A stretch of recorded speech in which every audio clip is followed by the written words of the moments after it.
kita na ika'y mawiwili. Mga nagbabagang kamao, mga boksingerong pambato, balitang box, LBC Sports.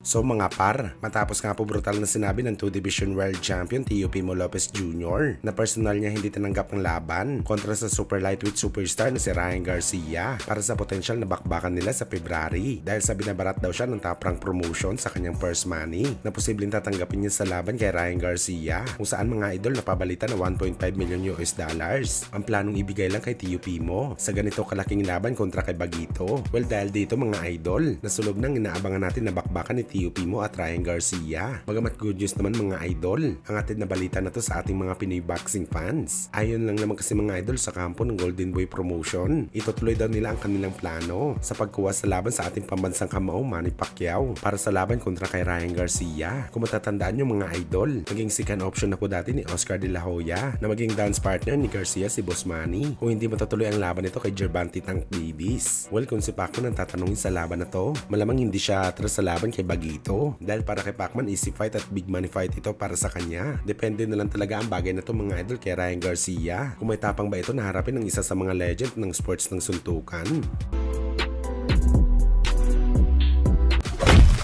Sa kabilang banda naman mga idol, matapos nga po mapabalita ang susunod na laban ng isa sa mga pambato natin sa Super Bantamweight Division na si Carl James Martin kung saan mapapalaban daw ito sa bansang US para umpisan ang kanyang boxing career sa labas ng Pilipinas. Bagamat sa bagong report mga idol, galing sa isa sa mga membro ng MP Promotion, malaki daw mga idol ang tsansa na mapalaban ulit si Wonderboy sa Pinas kung saan mga idol posible daw nito makalaban ang taga Thailand na si Chaiwat Buatratok sa December sa Flash Lordy Gym sa Paranaque at ang bakbakan na to mga idol, sanction ng World Boxing Organization. Bali paglalabanan ng dalawang boxer ang bakanting WBO Global Super Bantamweight World Title. Well, dito lang natin nalaman mga idol na bakante na palang WBO Global. Kung matatandaan nyo mga idol, nung Mayo lang pagmamayari ito ng dating 3-Division World Champion General Casimero nung sinungkit nito ang titulo sa laban niya kay Pilipos Ngitomba ng Africa. Well, isang magandang laban to mga idol para kay Wonderboy. Malaking bagay sa kanya na mapalaban sa isang world title fight. Kapag nasungkit ni Martin ng panalo sa Thai boxer, hindi na tayo magugulat mga idol na mapalaban ito sa title eliminator ng WBO. Baka masapawan pa nito si Cuadro Alas sa rankings ng WBO. Sa ngayon mga idol, pang 8 contender si Wonderboy, pero hindi imposible. Nabubulusok pataas ang kanyang pwesto kapag nanalo ito sa kanyang title fight, lalo pang umahawak sa kanya ngayon si Sean Gibbons na alam naman natin magaling sa pag-handle ng kanyang alaga para mapalaban sa isang world title fight. Kaya abangan natin mga idol ang update sa laban ni Wonderboy.